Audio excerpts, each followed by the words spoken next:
Hi, I'm Meg Stout, author of Reluctant Polygamist, and this is Chapter 1, Prelude to a Killing.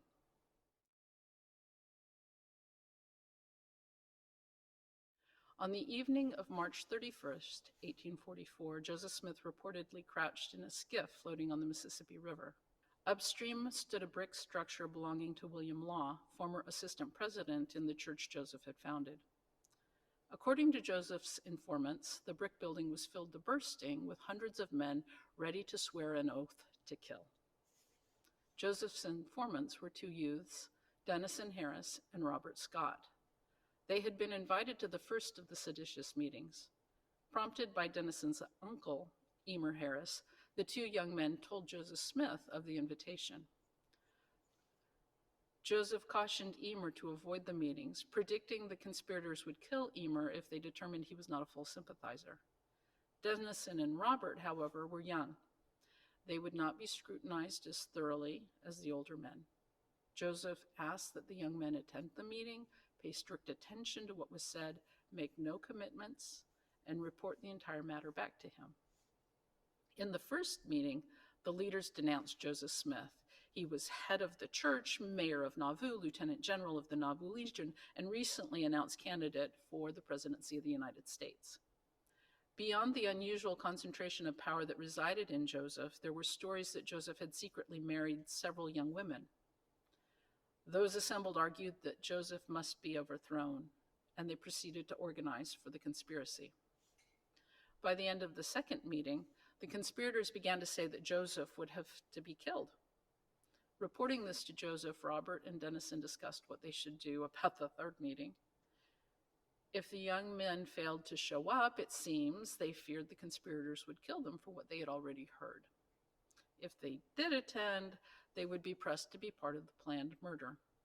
If they refused to agree with the planned murder, it was possible they would be killed.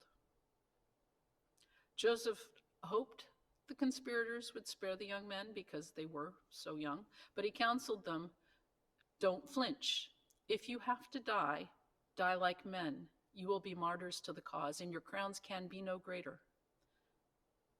But I hardly think they will shed your blood."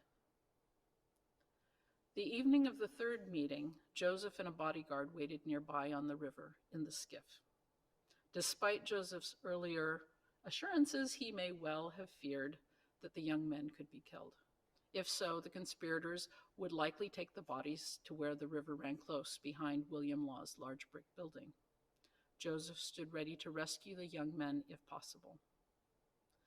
To Joseph's relief, he eventually saw the two young men emerge and run down the river's edge about a quarter mile. Joseph Smith joined the young men near the red brick store, hidden from view by a board fence, orchard trees, and shrubbery.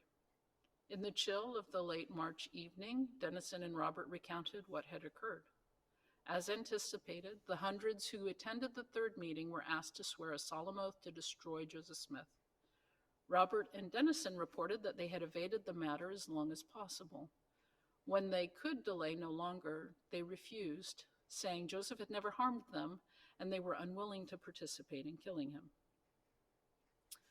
One of the leaders said, "If you do not take that oath, we will cut your throats." Knives were drawn and muskets cocked. The young men were forced to the cellar. Once more, they were told to take the oath or die. They refused again. But before the fatal blows, someone cried out, "Hold on." Though roughly 200 men had sworn an oath to kill Joseph, at least one of them was not ready to kill these two young men. There were practical reasons to spare the young men. Violence might shatter the group's resolve. There would be bodies to dispose of. The boys' families might know enough to make accusations. Though spared, Robert and Denison were threatened with certain death if they revealed what had transpired in the meetings or who had participated. With that, they were escorted away from the building. Robert and Denison had suggested that they could take a dip in the river to explain the delay getting home. With this, their guards had let them go. Despite their promise to the conspirators, Robert and Denison reported everything, including the names of the leaders of the group and the fact that at least 200 men had signed the oath. By the light of a waxing gibbous moon, Joseph reportedly whispered his response to the conspiracy and their accusations, quote, "They accuse me of polygamy and of being a false prophet, but I am no false prophet. I am no impostor. I have had no dark revelations. I have had no revelations from the devil. I made no revelations. I've got nothing up of myself. The same God who has thus far directed me and strengthened me in this work gave me this revelation and commandment on celestial and plural marriage. This same God commanded me to obey it. He said, unless I accepted it and introduced it and practiced it, I and my people would be damned and cut off from this time hence. There are those who say that if I do so, I will be killed. What am I to do? If I do not practice plural marriage, I shall be damned along with my people. If I do teach it and urge it and practice it, they say I will be killed, and I know they are right. But we have got to observe it. It is an eternal principle. It is given by way of commandment, not merely by way of instruction." Close quote.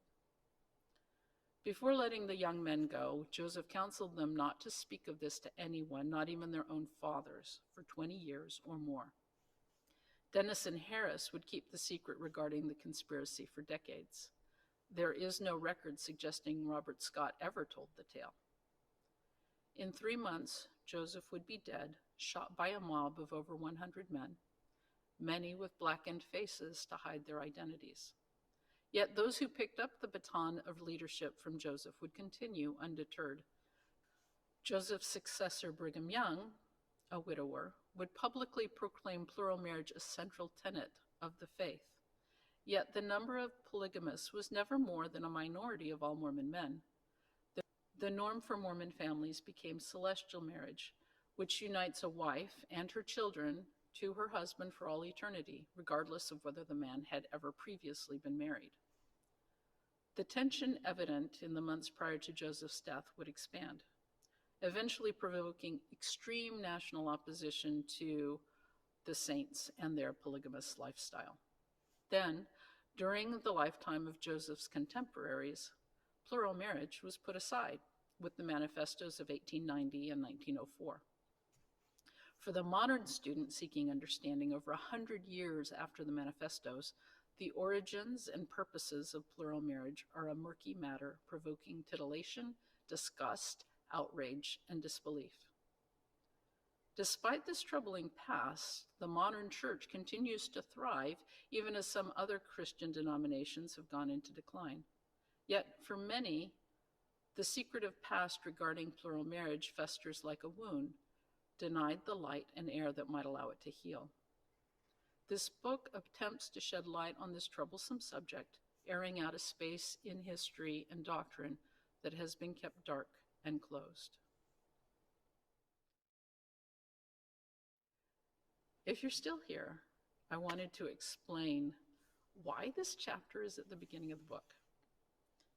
After I had been blogging at millennialstar.org for a while, I was given the opportunity to review Polygamist King, which is about James Strang, one of those who claimed to have the right to lead the church after Joseph died.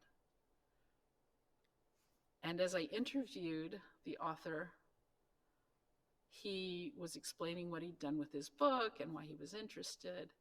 And I loved the way he put a really interesting, tense action scene, actually the assassination of James Strang, right at the front of his book. And so I thought, let me do that. What tense, exciting thing, aside from Joseph's actual killing, would be good at the beginning of this book? And I thought about the account that we have from Denison about what happened. Now, he's not the only one to explain what happened in those months before Joseph died. There were others who also apparently were telling Joseph what was happening in those meetings.